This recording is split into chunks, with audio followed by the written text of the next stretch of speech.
हरे कृष्णा।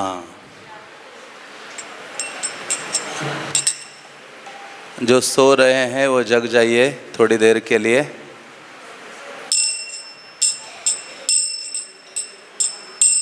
उनको जगाओ। जय राधा माधव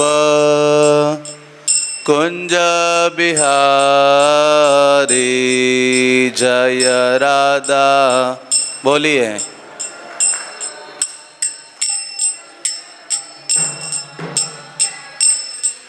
जय राधा माधव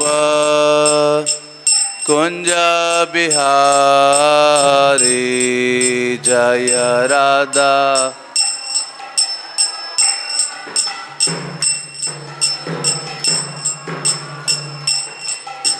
गोपी जन वल्लभ गिरिवर धारी, गोपी जन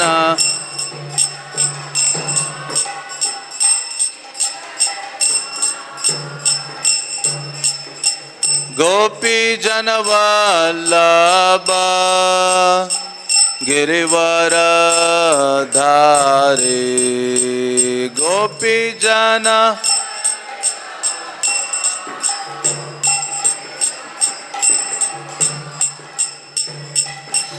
यशोदा नंदन व्रज जन रंजन, यशोदा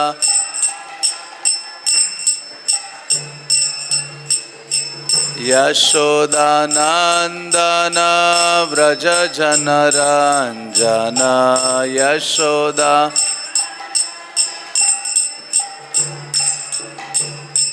यमुना तीरा वनचारी, यमुना तीरा यमुना तीरा वनचारी,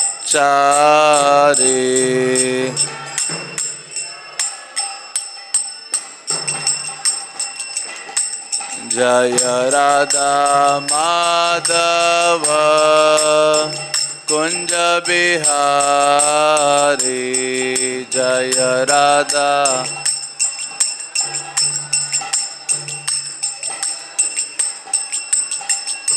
जय राधा माधव राधा माधव श्री राधे,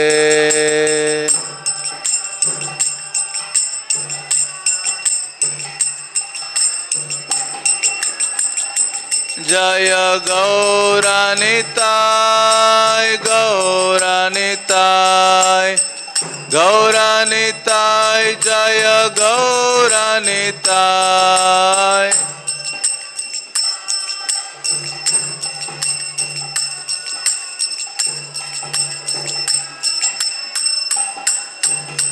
जय राधा श्याम सुंदर राधा श्याम सुंदर श्री राधे,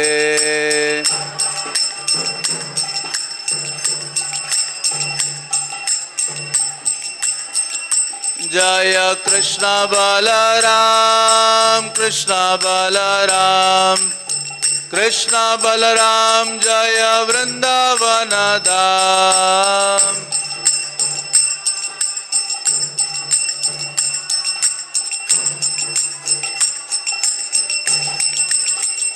जय वृंदावन धाम वृंदावन धाम वृंदावन धाम, जय कृष्ण बलराम।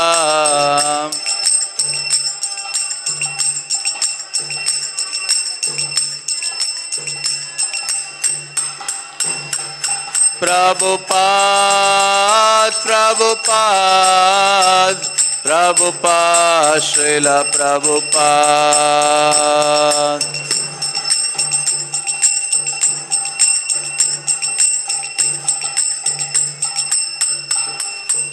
हरि बोल हरि बोल हरि बोल गौर हरि बोल।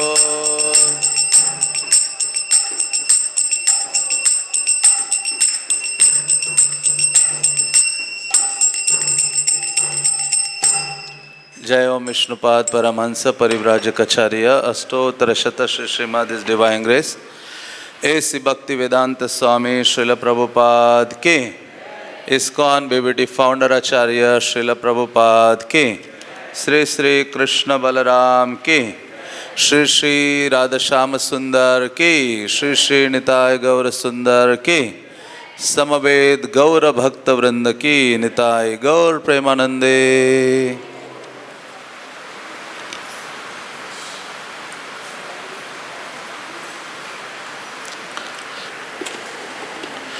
मेरे पीछे दोहराइए।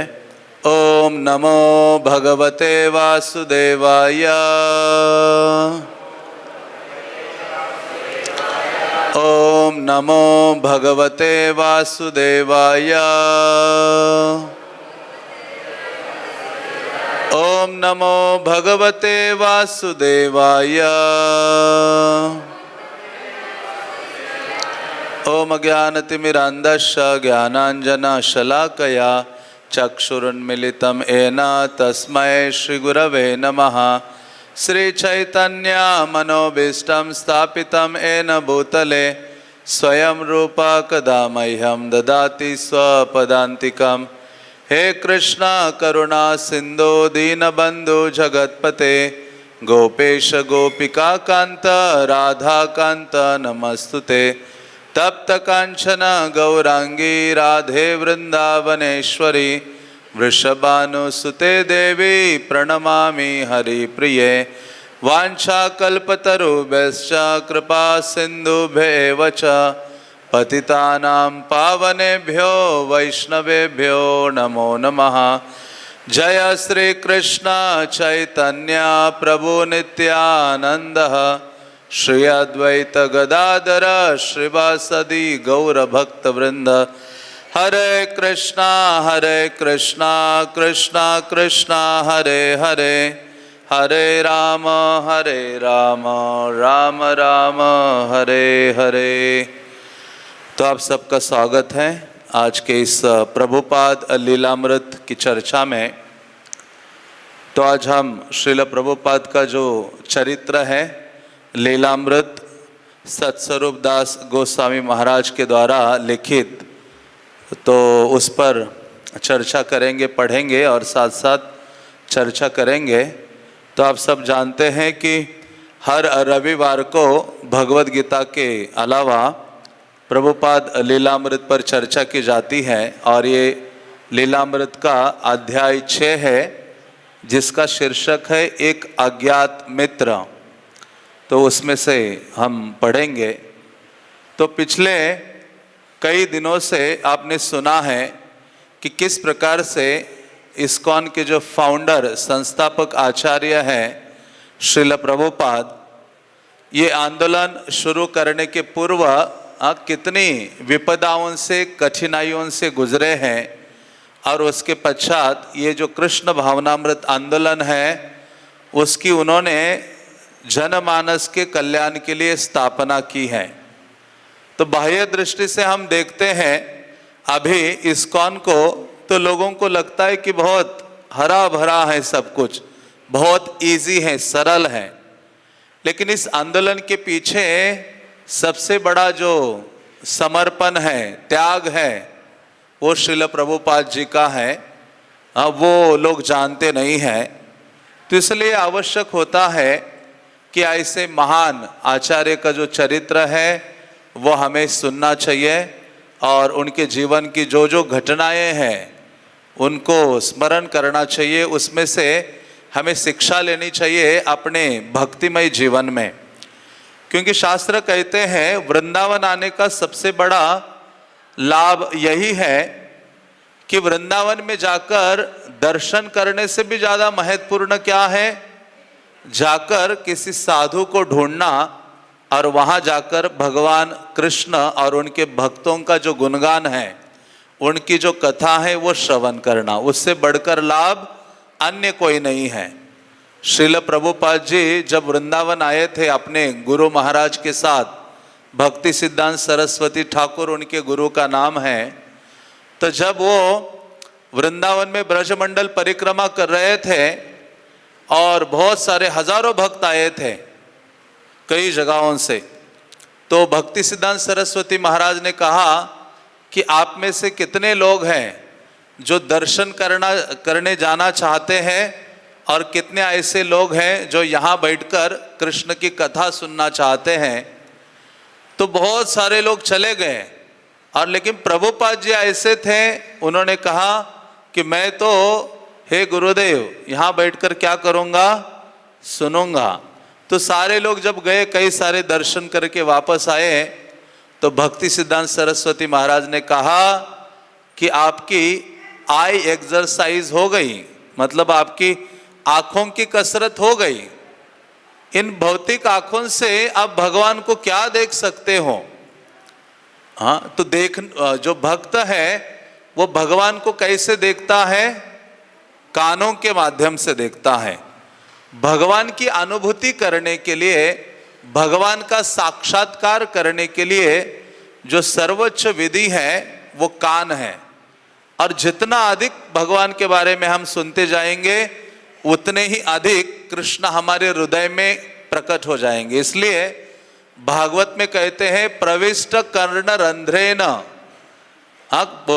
शुकदेव गोस्वामी परीक्षित महाराज कहते हैं कि अरे भगवान तो कान के माध्यम से व्यक्ति के हृदय में जाते हैं, आंखों के माध्यम से नहीं। कौन से माध्यम से जाते हैं, कान के माध्यम से।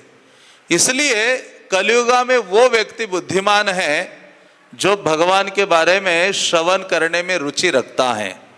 चैतन्य महाप्रभु के पास एक व्यक्ति आया, प्रद्युम्न मिश्र, और उन्होंने कहा, हे महाप्रभु, मुझे ना आज बहुत इच्छा हो रही है कृष्ण के बारे में सुनने की, आप मुझे कृष्ण कथा सुनाइए।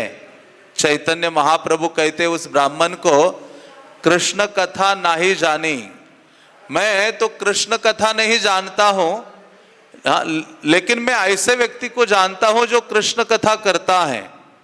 चैतन्य महाप्रभु ने कहा, अरे प्रद्युम्न मिश्र, इस त्रिभुवन में वो व्यक्ति सबसे भाग्यशाली है जिस व्यक्ति के अंदर कृष्ण के बारे में सुनने की इच्छा जागृत हो गई है। संसारिक जगत में आप देखो कितने लोग ही नहीं मिलेंगे जिनके हृदय में ये इच्छा जागृत हो कि मुझे भगवान के बारे में सुनना है। ये पहली सीढ़ी है भगवान का साक्षात्कार करने की। और जब साक्षात्कार हो जाता है तो भी व्यक्ति भगवान के बारे में सुनना चाहता है, क्योंकि और अधिक आनंद की अनुभूति करता है। इसलिए कहते हैं कि ये जो कृष्ण कथा है, भक्तों की चर्चा है, भगवान की जो चर्चा है, वो तीनों प्रकार के लोगों को शुद्ध करती है। जो इस संसार में बंधे हुए हैं उनको भी शुद्ध करती है, और जो इस संसार से निकलना चाहते हैं उनको भी लाभदायक है, और जो ऑलरेडी संसार से मुक्त हैं उनको भी दिव्य आनंद प्रदान करती है ये जो कृष्ण कथा। इसलिए परीक्षित महाराज ने कहा कि ये जो भगवान की चर्चा है ये गंगा के समान है। गंगा त्रिभुवन को पावन करती है, तो उसी प्रकार से सुनने वाले को शुद्ध करती है, जो बोलता है उसको शुद्ध करती है, और जो प्रश्न पूछता है, जिज्ञासा करता है, उसको भी ये कृष्ण की जो चर्चा है वो शुद्ध करती है। तो इसलिए शास्त्र हमें प्रेरित करते हैं कि आलस को त्यागो और भगवान के बारे में सुनने के लिए क्या हो जाओ, जग जाओ। इसलिए चैतन्य महाप्रभु भ्रमण करते थे और जीवों को जगाया करते थे कि उठो, जागो, और ये भगवान का साक्षात्कार करने के लिए जो मनुष्य जीवन मिला है उसको समझने का प्रयास करो। तो प्रभुपाद के चरित्र में आज हम आगे पढ़ते हैं। एक बार अभय ऐसी सभा में शामिल हुए जिसमें एक सुप्रसिद्ध उद्योगपति ने अपने कारखाने में मजदूरों और मालिकों के बीच सौहार्दपूर्ण संबंधों पर बल दिया। ऐसी सभा में उपस्थित रहने के पश्चात अभय ने उसे एक लंबा पत्र लिखा और सामूहिक हरे कृष्ण गान से उत्पन्न हो सकने वाले अच्छे प्रभाव के बारे में विचार करने का सुझाव दिया। चूंकि कारखाने में मजदूरों का एक विशेष क्लब और विश्राम कक्ष था, इसलिए अभय ने सुझाया कि मजदूर उसमें एकत्र होकर हरे कृष्ण का कीर्तन किया करे। तो ये मानो इससे कितना महत्वपूर्ण शिक्षा है। श्रील प्रभुपाद ये वर्णन आता है कि एक बड़े उद्योगपति के यहाँ कारखाने में पहुंचे थे, जहाँ उस उद्योगपति ने कहा कि हमेशा जो मालिक हैं और जो वर्कर हैं उनमें प्रेम पूर्ण संबंध होने चाहिए। तो उन्होंने कई चीजें बोली होगी, लेकिन श्रील प्रभुपाद जी जब वापस आए उन्होंने तुरंत उस उद्योजक को, जो ओनर था, उसको लेटर लिखा। उन्होंने कहा ये तभी संभव हो सकता है जब सारे मजदूर मिलकर क्या करेंगे, हरे कृष्णा कृष्णा कृष्णा हरे हरे, हरे राम राम राम हरे हरे।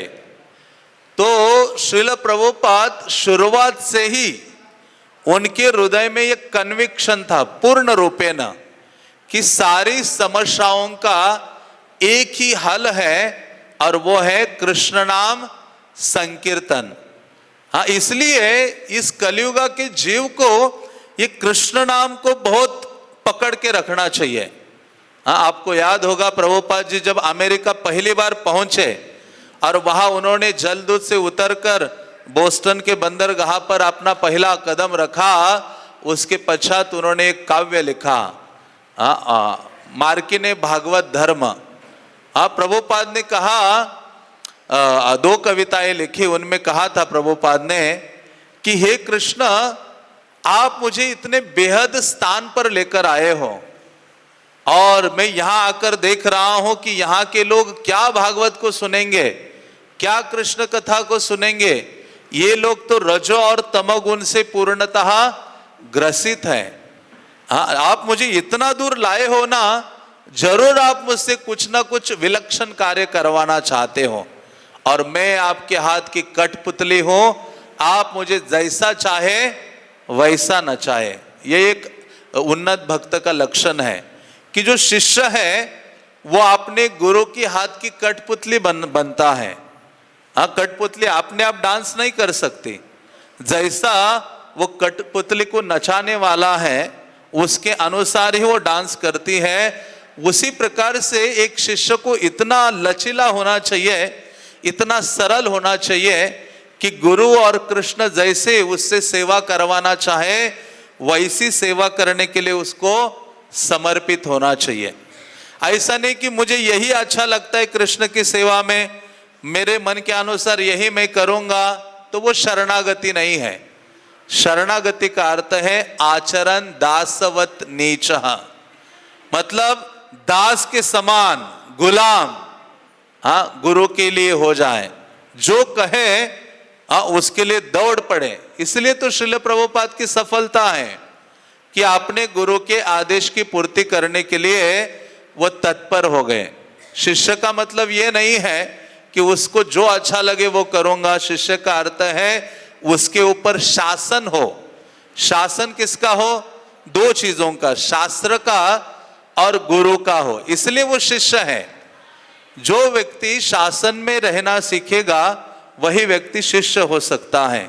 तो श्रील प्रभुपाद ने लिखा कि हे कृष्ण, आप इतना दूर मुझे लेके आए हो अमेरिका में, तो मैं आपके हाथ की कठपुतली हूं, आप जैसा मुझे नचाना चाहे वैसा नचाइए।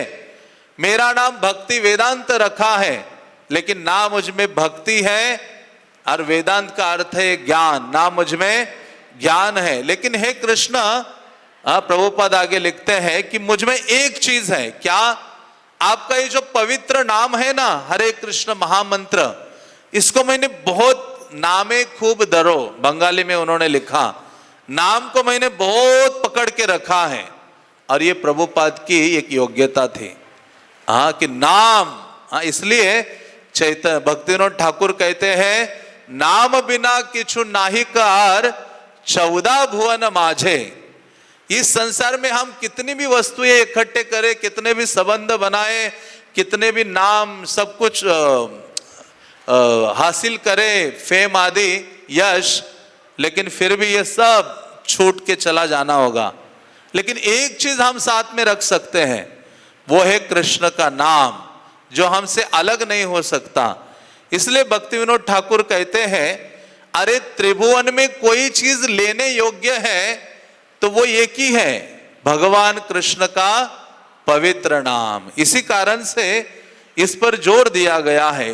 प्रभुपाद ने शुरुआत से ही, मानो वो तो एक फंक्शन अटेंड करने के लिए गए थे उस फैक्ट्री में, लेकिन प्रभुपाद रूम में आए, तुरंत एक लेटर लिखा, गृहस्थ जीवन में थे, कहा कि तभी यही सॉल्यूशन है, एक कृष्ण नाम, भगवान के नाम को पकड़ो, अन्यथा कुछ सॉल्यूशन नहीं है। सारे वर्कर मिलकर हरि नाम का संकीर्तन करेंगे, तभी जो ओनर है, मालिक है और वर्कर्स है, उनमें अच्छे संबंध हो सकते हैं। इसलिए प्रभुपाद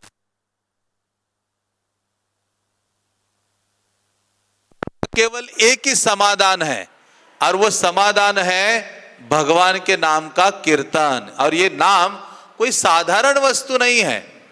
हम सोचते, मजाक मजाक में लोग कहते कि अरे ये क्या हरे कृष्णा लगा के रखा है।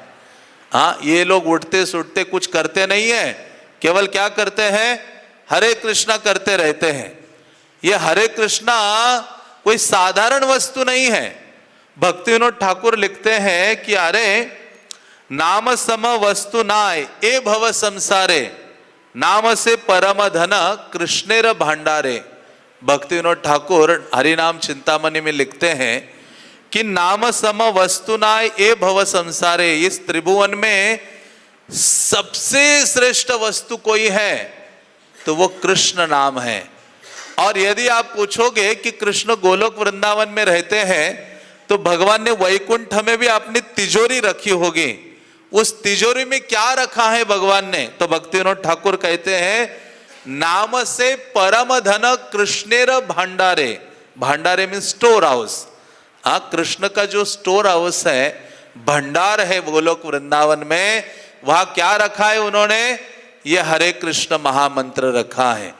और ये सर्वोच्च चीज है जो इस कलियुगा के लोगों के लिए एक महत्वपूर्ण देन है। इसलिए नरोत्तम दास ठाकुर ने कहा, गोलोकेर प्रेम धन हरि नाम संकीर्तन। जिस व्यक्ति की जीवा में ये हरे कृष्ण महामंत्र आ गया ना, सारे देवतागण उसको बहुत सीरियसली लेना शुरू करते हैं। कहते हैं ये व्यक्ति साधारण नहीं है, ये व्यक्ति अभी भगवान का पार्षद बनने जा रहा है।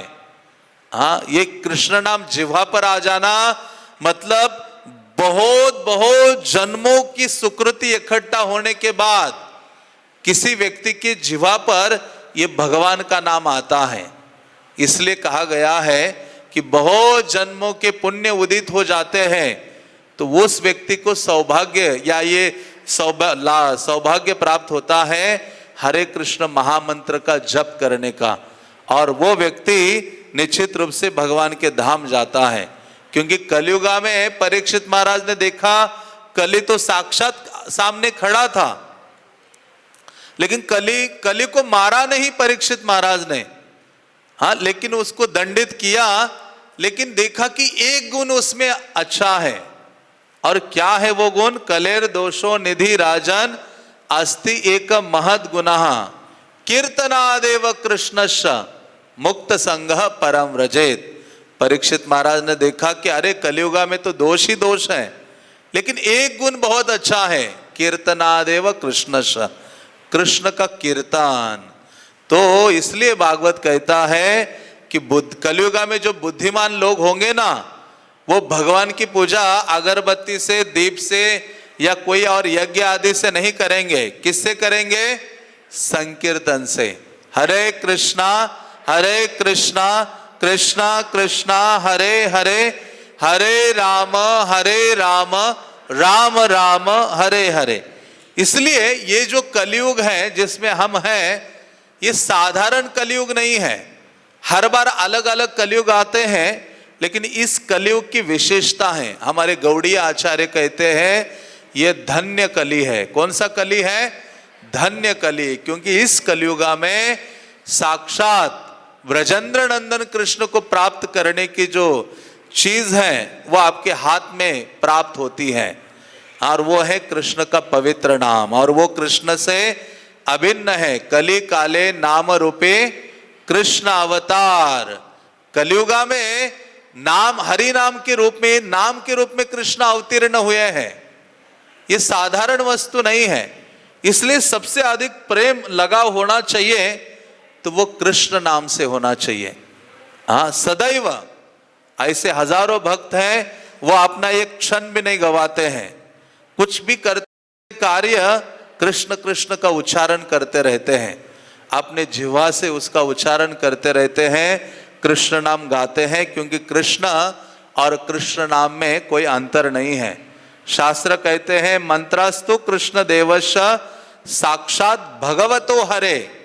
अरे जो हरे कृष्ण महामंत्र है ना, ये साक्षात कृष्ण देवश, साक्षात कौन है? भगवान कृष्ण है, कृष्ण से अभिन्न है। इसलिए अतएव नाम मात्र वैष्णवेर धर्म। हाँ, जो वैष्णव अपने आप को जो कहता है कि मैं वैष्णव हूं, मैं भक्त हूं, तो उसका धर्म क्या है? भक्तिविनोद ठाकुर कहते हैं वैष्णव का धर्म है नाम का उच्चारण करना, हरि नाम का उच्चारण करना। इसलिए श्रील प्रभुपाद जोर देते हैं कि शुरुआत से कि सारी समस्याओं का समाधान एक ही चीज में है, और वह है भगवान के पवित्र नाम का उच्चारण करना। इसलिए आप आगे देखेंगे कि प्रभुपाद जब अमेरिका गए तो भी उन्होंने कुछ किया, क्या किया? वहां जाकर पेड़ के नीचे बैठकर कीर्तन किया, हरे कृष्ण मंत्र का उच्चारण किया, खुद जप किया, और करताल लेकर पेड़ के नीचे बैठकर अकेले व्यक्ति ने हरे कृष्ण मंत्र का उच्चारण किया, और ये इतना बड़ा आंदोलन, हरे कृष्ण आंदोलन की शुरुआत हो गई। किससे शुरुआत हो गई? नाम से। नाम से धाम तक जिस व्यक्ति ने नाम को पकड़ा है वो व्यक्ति भगवान के धाम जाएगा। अंत काले च मामेव स्मरण मुक्त्वा कलेवरम। अंत काल में उस व्यक्ति के ऊपर भगवान की निश्चित रूप से कृपा होगी। इसलिए प्रभुपाद ने जोर दिया कि आप क्या करो? भगवान के नामों का जप करो। जीव या तो गप करता है या तो जप करता है। तो जप करें। और प्रभुपाद जोर देते थे 16 मालाओं का जप होना चाहिए। प्रभुपाद कहते 16 मालाओं का जप करने से क्या होगा कि दिन में जितने आप श्वास लेते हो, हर श्वास में एक कृष्ण नाम उच्चारण हो जाता है। इसलिए हम क्या करते हैं? 16 मालाओं का जप करते हैं। बल्कि अग्नि पुराण कहता है, या भगवत गीता कहती है कि इस यज्ञानाम जप योग्यस्मि, कलियुगा में कोई अन्य यज्ञ नहीं है, एक ही यज्ञ काम आने वाला है, और वो है हरे कृष्ण महामंत्र का माला के ऊपर जप करना। ये सर्वश्रेष्ठ विधि है। जिस व्यक्ति ने माला लेकर जप करना शुरू किया है, उस व्यक्ति ने सारे तीर्थों का भ्रमण कर लिया है, उस व्यक्ति ने सारे धामों का भ्रमण कर लिया है, अरबों खरबों करोड़ों रुपए स्वर्ण दान दे दिए हैं, गौवे दान दे दिए हैं, मतलब जितना भी धार्मिक कृत्य है ना, वो सब उसने कर लिया है। जिस व्यक्ति ने माला उठाकर क्या बोलना शुरू कर दिया? हरे कृष्णा कृष्णा कृष्णा हरे हरे, हरे राम राम राम हरे हरे। है वृंदावन में बोलना तो महान है। एक बार कृष्ण बोलने से वृंदावन में 1000 बार कृष्ण कहना है। तो चैतन्य महाप्रभु कहा करते थे कि एक भक्त को गंभीरता से हरि नाम का उच्चारण करना चाहिए। इसलिए अग्नि पुराण कहता है जप शब्द का अर्थ क्या है? जकारो जन्म विच्छेदा, पकारो पाप नाशकहा। ज का अर्थ है जन्म मृत्यु का बंधन काट देता है, और प का अर्थ है पाप नाशकहा, पापों से क्या हो जाता है? पूर्णता मुक्त हो जाता है। इसलिए श्रील प्रभुपाद जब भी सॉल्यूशन की चर्चा करते थे तो हमेशा कहा करते थे कि कृष्ण नाम का आश्रय लेना चाहिए, हरे कृष्ण महामंत्र का आश्रय लेना चाहिए। तो यहां भी प्रभुपाद कह रहे हैं कि सब लोग मिलकर कीर्तन करें। जब सब लोग मिलकर एकत्रित आते हैं, करताल मृदंग के साथ कीर्तन करते हैं, तो उसे संकीर्तन कहा जाता है। ये भी एक सेवा है कृष्ण की। लेकिन ये कैसी सेवा है? सामूहिक सेवा है कृष्ण की। लेकिन पर्सनल सेवा कृष्ण की कैसे कर सकते हैं? जप माला हाथ में लेकर जप करने से। जब हम जप करते हैं तो वो कृष्ण की कैसी सेवा है? 1 to 1 सेवा है, पर्सनल सेवा है। और जब हम भक्तों के साथ मिलकर कीर्तन करते हैं, नाचते हैं, गाते हैं, तो उसको कहते हैं सामूहिक सेवा कृष्ण की आप कर रहे हैं। तो हमें दोनों प्रकार की सेवा कृष्ण की करनी चाहिए जो श्रील प्रभुपाद ने हमें प्रदान की है। आगे लिखते हैं, अब हर एक से जोर देकर कृष्ण के प्रति समर्पण होने के लिए कहते हैं। लेकिन अधिकतर लोगों की अपनी निजी विचारधाराएं थी और वे अभय को सांप्रदायिक और धर्मांतरकारी समझते हैं। तो प्रभुपाद जी हमेशा जिससे भी मिलते थे शुरुआत के दिनों में, सबको यही कहते थे कि अरे कृष्ण की सेवा के प्रति समर्पित हो जाओ। लेकिन अभय ने लिखा कि भगवद गीता सार्वजनीय है और भगवान को किसी भी कार्यक्रम से बाहर नहीं रखे जा सकते, धर्मनिरपेक्ष राज्य में भी नहीं। सभी जीवों के पिता होने के कारण कृष्ण के अधिकार क्षेत्र में सभी कार्यक्रम, संगठन और प्रशासन आते हैं। विशेषकर भारतीयों को भगवद गीता के सार्वभौमिक विस्तार के महत्व को समझना चाहिए। प्रभुपाद कहा करते थे कि कोई भी कार्य हो उसमें कृष्ण आने चाहिए। आप देखो इस्कॉन के जितने भी कार्य होते हैं या इस्कॉन के जुड़े हुए जो भक्त हैं, कोई भी कार्य करते हैं, चाहे व्यक्ति जन्म लेता है तो भी हरे कृष्णा गाते हैं, मरता है तो भी क्या करते हैं? हरे कृष्णा मंत्र।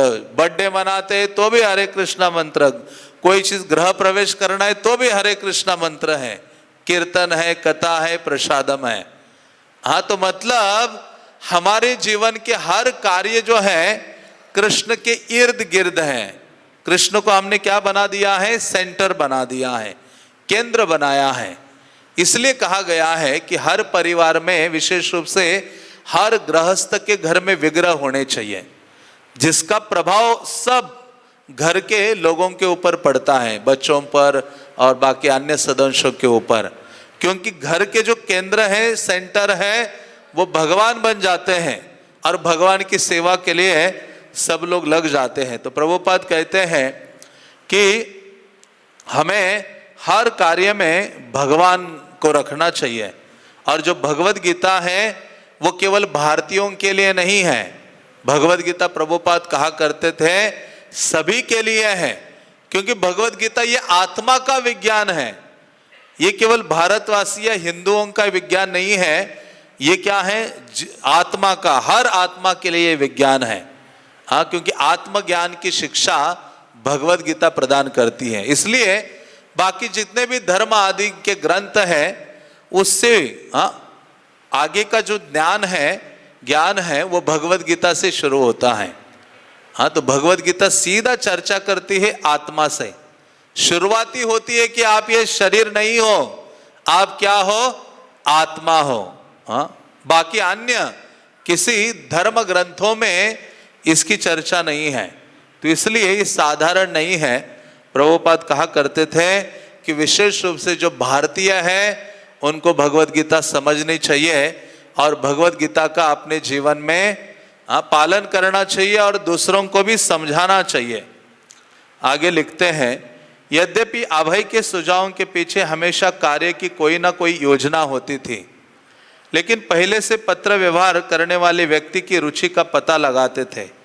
उन्हें कोई विशेष रुचि का व्यक्ति नहीं मिला और बार बार उनके सुझाव अस्वीकार कर दिए जाते थे, लेकिन वे निरुत्साहित कभी नहीं हुए। वे हमेशा किसी सहानुभूतिकर्ता के मिलने की आशा लगाए रखते थे। वे अपने सभी पत्रों और उनके उत्तरों की प्रतिलिपियां सुरक्षित रखते थे। किसी पत्र व्यवहारी की ओर से सराहना का एक शब्द या रुचि का संकेत उनके लिए काफ़ी होता और वे दूसरा विचारशील पत्र लिख डालते। तो श्रील प्रभुपाद शुरुआत से ही लिखा करते थे और वो देखते थे कि किसी की थोड़ी सी भी रुचि हो जाए कृष्ण के बारे में, भगवद गीता के बारे में, तो उसको बहुत कुछ समझाना शुरू कर देते थे। इतना मतलब प्रभुपाद जी शुरुआत के दिनों में, उनको सीधा करो, शुरुआत के दिनों में प्रभुपाद जी, ये इस्कॉन आंदोलन नहीं था, देखते थे कि थोड़ी सी भी रुचि किसी की है भगवान के बारे में जानने के लिए, समझने के लिए, सुनने के लिए, तो प्रभुपाद जी पूरा तैयार होते थे और पत्र व्यवहार करते थे। इतने पत्र लिख दिए, आज आप देखेंगे कि कई सारी किताबें जो प्रभुपाद की बनी हैं वो पूरे उन लेटर्स से बनी हैं।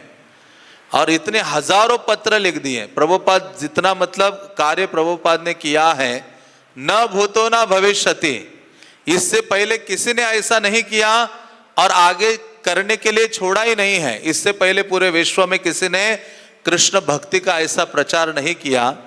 और इतने ग्रंथ प्रभुपाद ने 11 साल में 100 से अधिक ग्रंथ लिख डाले, 14 बार पूरे विश्व की परिक्रमा कर दी, 10,000 से ज्यादा शिष्य बनाए, 108 मंदिर बनाए, कितनी सारी चीजें कर दी, और वो भी 70 साल की आयु के बाद।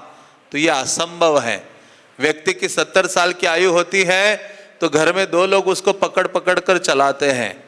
उसे चला नहीं आता, बैठा नहीं जाता। उस आयु में प्रभुपाद निकल पड़े बाहर और सबको कृष्ण भावना प्रदान की।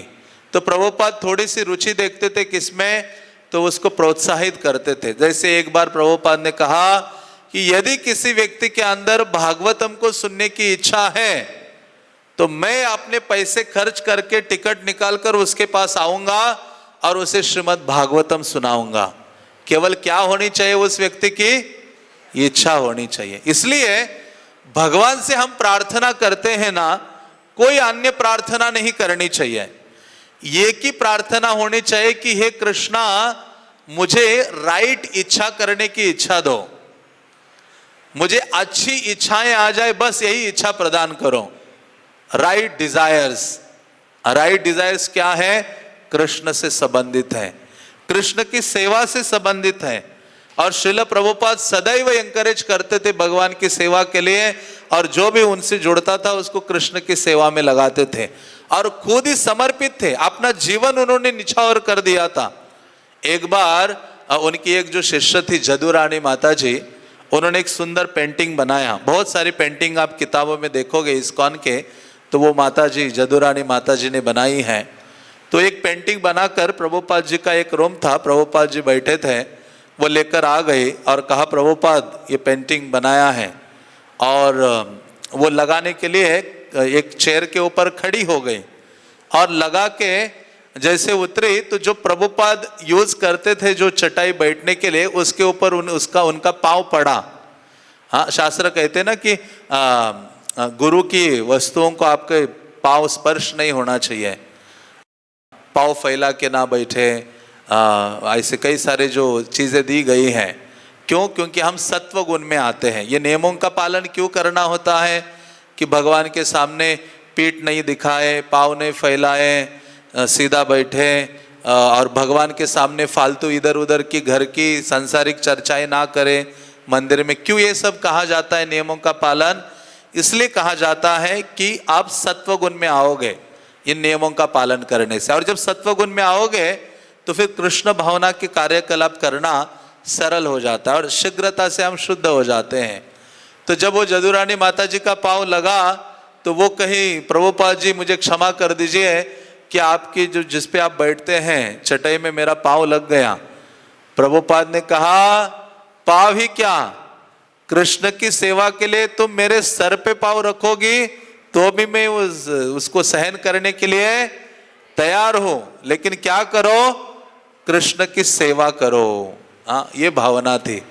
मतलब प्रभुपाद कृष्ण की सेवा के लिए इतने समर्पित थे, पूर्ण रूपेण 100% से अधिक। इसलिए कहते ना, मानस देहो जो किछु मोर अर्पिलु तुवा पदे नंद किशोर। हे नंद किशोर कृष्णा, मेरा मानस देह गेह, मेरा मन, शरीर, घर, पत्नी, बच्चे, धन, सब कुछ क्या कर रहा हूं? आपकी सेवा में समर्पित कर रहा हूं। ये पूर्ण शरणागति है। विशेष रूप से अपने मन और वाणी को और शरीर को कृष्ण की सेवा में लगाना। उसकी शुरुआत होती है हरे नाम उच्चारण करने से। तो आगे लिखते हैं, भगवान चैतन्य के लक्ष्य के प्रति गौड़िया मठ से नेतृत्व की अपेक्षा किए बिना ही उनमें गहरे समर्पण का भाव विकसित हो गया था। जैसे जैसे प्रभुपाद आगे बढ़ रहे थे वैसे वैसे उनका समर्पण का जो भावना है वो आगे और बढ़ रहा था। उन्हें आप भी आशा थी कि उनके गुरु भाई आपस में मेल करके प्रचार कार्य में लग जाएंगे, लेकिन उन्होंने अपनी तनिक भी शक्ति का उपयोग मठों में नहीं किया, क्योंकि ऐसा करने का मतलब था किसी ना किसी गुट में शामिल होना। हाँ, तो प्रभुपाद जी कि जो गुरु महाराज थे उन्होंने गौड़िया मठ की स्थापना की थी। कई जगहों में 64 गौड़िया मठ बनाए थे उन्होंने, लेकिन उनके जाने के बाद उनके जो प्रमुख शिष्य थे वो खुद ही अपने अपने मठों को उन्होंने मानो हड़प लिया और हर एक व्यक्ति उस मठ का अधिकारी बन गया और आपस में लड़ाई करने लगे उन मठ और मंदिरों को अपना करने के चक्कर में। और जो मूल कार्य था कृष्ण भक्ति का प्रचार और जो भक्ति सिद्धांत सरस्वती ने शुरू किया था उसको सब भूल गए। तो प्रभुपाद जी तो गृहस्थ थे, अभय उनका नाम था, बाकी सन्यासी ब्रह्मचारी इन सब ने मठ को अपना अपना मठ वो करके रखा था, संचालित कर रहे थे, आपस में लड़ाई कर रहे थे कि ये मेरा मठ है, ये मेरा है, ये मंदिर। तो उससे क्या हो रहा था, पुस्तकों की छपाई बंद हो गई थी और कृष्ण भक्ति का प्रचार बंद हो गया था गौड़िया मठ में उन दिनों। तो ये जो अभय प्रभुपाद जी, उनको लगा कि अभी मैं किसी के इसमें शामिल होऊंगा तो किसी एक गुट का मुझे बनना पड़ेगा। तो उन्होंने क्या किया, शुरुआत अलग से ही की। उन्होंने पत्र लिखना शुरू कर दिया अलग अलग लोगों को। गौड़िया मठ के अतिरिक्त कलह से बचते हुए अभय अकेले ही पत्र लिखने का अभियान चलाते रहे। वे स्वयं को भगवद गीता का प्रचारक और बैक टू गॉडेड पत्रिका का संपादक कहकर अपना परिचय देते थे। तो ये जो लेखन का कार्य है प्रभुपाद ने इंडिविजुअल शुरू किया, क्योंकि उनके गुरु महाराज का आदेश था कि आपके पास थोड़ा सा धन आ जाए तो आप क्या करो, उससे किताबें छापो और उनका वितरण करो। ये नींव है, इस आंदोलन की जो नींव है वो क्या है, प्रभुपाद जी के ग्रंथ हैं। और वो नींव पर ये पूरा आंदोलन खड़ा है, प्रभुपाद की शिक्षाओं पर ये इस्कॉन आधारित है, जो भगवान चैतन्य महाप्रभु और कृष्ण ने प्रदान की है और श्रील प्रभुपाद ने परंपरा के अनुसार अपने ग्रंथों के माध्यम से प्रदान की है। इसलिए प्रभुपाद कहा करते थे कि मानो ये मंदिर भी नष्ट हो जाए और कोई भक्त भी ना बचे, केवल ये कि इसमें से कोई किताब किसी के पास पड़ी होना और उसको एक किताब प्राप्त हो जाए तो ये फिर से ये इस्कॉन शुरू हो सकता है। प्रभुपाद ने कहा इतना पावरफुल है ये जो ग्रंथ है। प्रभुपाद जी ने कहा आगे आने वाले 10,000 साल तक मेरे जो ग्रंथ हैं अब वो बने रहेंगे और ये क्रांति लाएंगे लोगों के जीवन में। तो इसलिए श्रील प्रभुपाद जोर देते थे ग्रंथ के लेखन में, और शुरुआत में वो अलग अलग लोगों को पत्र लिखते थे, उनको एंकरेज करते थे। और बैक टू गॉडहेड जो पत्रिका है उसका भी लेखन श्रील प्रभुपाद ने शुरुआत में ही किया था। और गौड़िया मठ के उस ग्रुप से बचते हुए प्रभुपाद अपना परिचय अलग से ही दिया करते थे, और वो परिचय देते थे कि भगवद गीता के वो प्रचारक हैं और बैक टू गॉडेड मैगजीन के संपादक हैं। आगे लिखते हैं, सन 1948 में अभय ने अपनी लखनऊ की फैक्ट्री बंद कर दी। कर्मचारियों का वेतन देने में वे पिछड़ गए थे और सन 1946 से पिछला किराया किश्तों में चुका रहे थे। लेकिन जब बिक्री कम हो गई तब फैक्ट्री को चलाते रहना असंभव हो गया, वे सब कुछ खो बैठे। तो उन्होंने लखनऊ में जो फैक्ट्री, कलकत्ता के बाद लखनऊ शिफ्ट हुए थे, वहाँ बहुत बड़ी फैक्ट्री शुरू की थी, लेकिन वो भी किसी कारणवश बंद हो गई और सारा जो धन आदि है उनके पास नहीं रहा। तो श्रील प्रभुपाद बोलते हैं, मैंने लखनऊ में एक बड़ी प्रयोगशाला स्थापित की। वे सुनहरे दिन थे, कारोबार में आशातीत उन्नति हुई। रासायनिक उद्योग का हर आदमी ये जानता था, लेकिन उसके बाद क्रमशः हर चीज में रास हो गया। प्रभुपाद कहते हैं कि मैंने बड़े उत्साह से लखनऊ में ये शुरुआत की थी, फैक्ट्री, प्रयोगशाला, धन प्राप्त करने की आशा से, ताकि मैं धन अधिक से अधिक प्राप्त करूं और ग्रंथों को छापो जो मेरे गुरुदेव ने कहा था। लेकिन धीरे धीरे उन्होंने देखा कि वो जो फैक्ट्री है, उनका व्यवसाय आदि है, वो सारा बंद हो जाता है। कुछ परिचितों की सहायता से उन्होंने इलाहाबाद में एक छोटी सी फैक्ट्री खोली, उसी नगर में जहां 15 साल पहले उनकी प्रयाग फार्मेसी बैठ गई थी। वे अपने पुत्र वृंदावन के साथ इलाहाबाद गए और दवाइयाँ बनाने का काम वहाँ जारी रखा। परिवार के बाकी लोग बैनर्जी लेन कलकत्ता में ठहरे रहे, जबकि अभय की यात्राएं चलती रहे। लेकिन अब वे घर से कभी कभी लगातार महीनों अनुपस्थित रहते। और तब उन्होंने दूसरी बार एक स्वप्न देखा। तो श्रील प्रभुपाद जी का ये शुरुआत के दिन है, जब वो अपने घर से अपने कार्य के लिए बहुत अलग अलग शहरों में भ्रमण करते थे। लखनऊ की फैक्ट्री तो उनकी बंद हो गई, फिर कुछ लोगों की सहायता से उन्होंने एक छोटी सी फैक्ट्री इलाहाबाद में शुरू की, जहां उनकी प्रयाग फार्मेसी थी। और फिर वो भ्रमण करते रहे अपने कार्य के लिए। और घर कलकत्ता में उनकी पत्नी बच्चे सब रहते थे, लेकिन वो यहाँ इलाहाबाद आदि में रहने लगे और धीरे धीरे उनका घर जाना बहुत कम हो गया। और फिर एक दिन उन्होंने अचानक एक स्वप्न देखा। और वो स्वप्न क्या था?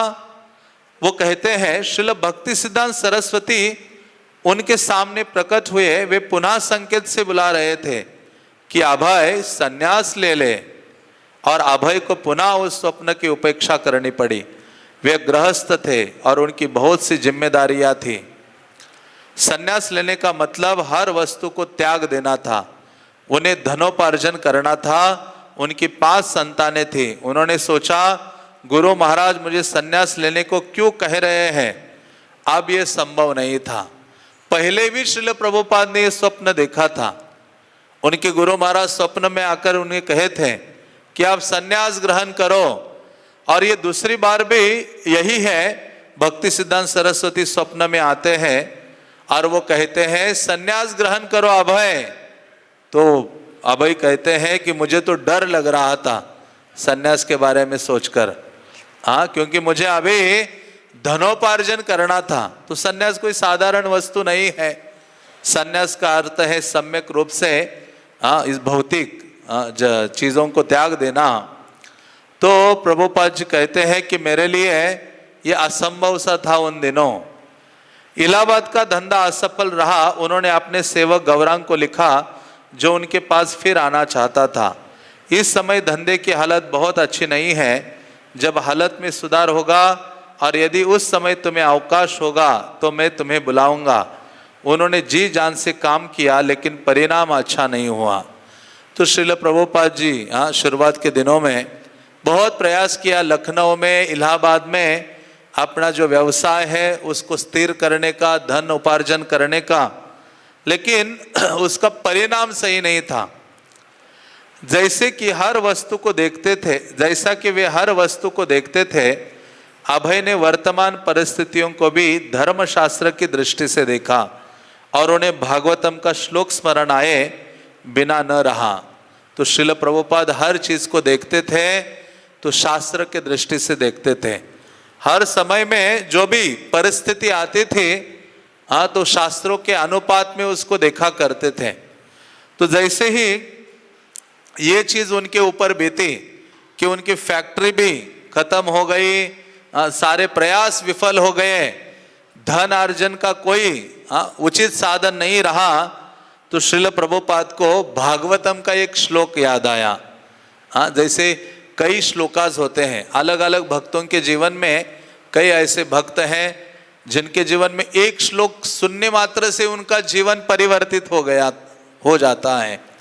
तो उसी प्रकार से श्रील प्रभुपाद को ये श्लोक स्मरण आया और वो विशेष श्लोक है श्रीमद् भागवतम का, जिसमें कहा गया है, यशाहम अनुग्रहणा में हरिष्ये तद्धनम शने ततो धनम त्यजन्त्यश्च स्वजाना दुख दुखितम उसका अर्थ है, भगवान कहते हैं जब मेरी किसी पर विशेष कृपा होती है तो मैं उसके सारे भौतिक संपत्ति का धीरे धीरे हरण कर लेता हूं।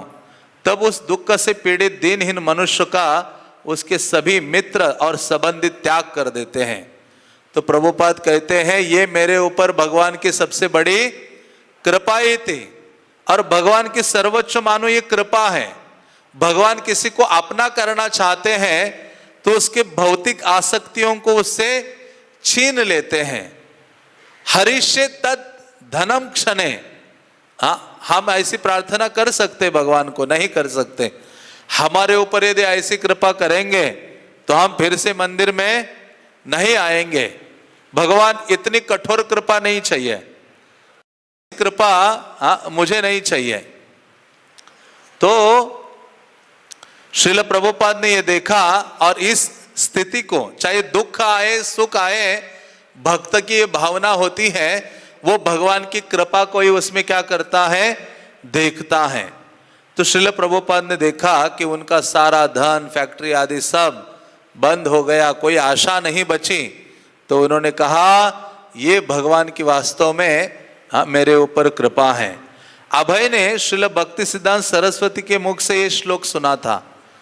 अब उन्हें वो प्राय याद आता था। उन्होंने ये मान लिया कि उनकी वर्तमान परिस्थितियों के नियामक भगवान कृष्ण थे, जो उन्हें ऐसी असहाय अवस्था में धकेल कर कृष्ण भावनामृत के प्रचार के लिए तैयार कर रहे थे।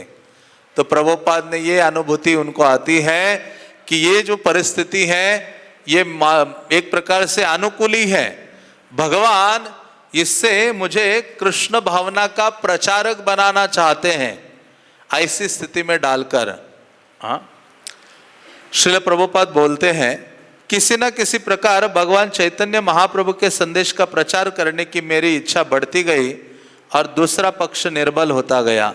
मैं उधर से विमुख नहीं था, लेकिन कृष्ण ने मुझे विवश किया, तुम्हें इसका त्याग करना ही होगा।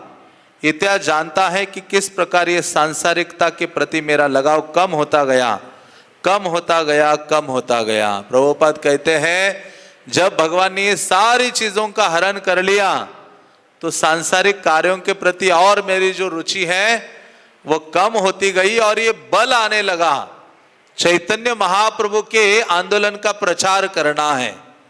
उस पर एक और दृढ़ता उनके हृदय में वृद्धिंगत होती है। और आगे लिखते हैं, श्रीमद् भागवतम में रानी कुंती ने भी प्रार्थना की थी, मेरे प्रिय भगवान कृष्ण आपको सहज ही पाए जा सकते हैं, लेकिन केवल उन्हीं लोगों के द्वारा जो हर तरह से रिक्त हो गए हैं, जो भौतिक उन्नति के पद पर है और सम्मानीय कुल, अपार संपत्ति, उच्च शिक्षा और शारीरिक सौंदर्य के बल पर आगे बढ़ने का प्रयत्न कर रहे हैं, वे निष्कपट भाव से आपकी संगति में नहीं जा सकते।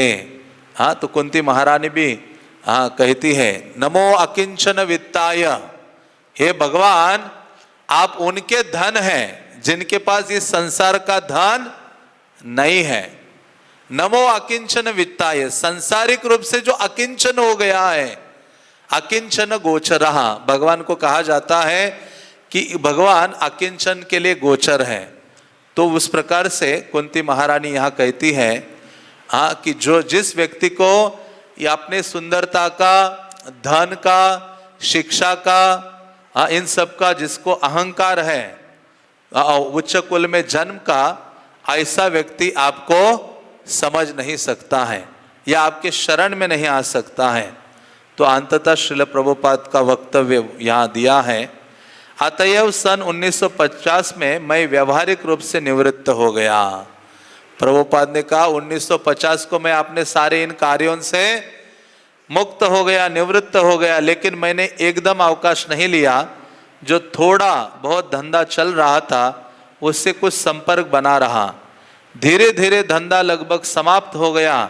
जो कुछ रह गया वही ठीक था, तुम्हें जो कुछ करना हो करो। तो प्रभुपाद 1950 में मानो अपने सारे उन धन उपार्जन के कार्यों से निवृत्त हो जाते हैं और पूर्ण रूपेण कृष्ण की जो सेवा है उसमें आगे बढ़ते हैं। तो प्रभुपाद जी अपनी हर जो परिस्थिति है उसको शास्त्र के दृष्टि से ही देखते हैं और हर स्थिति में कृष्ण का हाथ देखते हैं कि किस प्रकार से कृष्ण की कृपा है, चाहे वो सफलता में हो या विफलता में हो, चाहे वो सुख में हो या कष्ट में हो। हरे कृष्णा कृष्णा कृष्णा हरे हरे, हरे राम राम राम हरे हरे। श्रील प्रभुपाद लीलामृत के, श्रील प्रभुपाद के।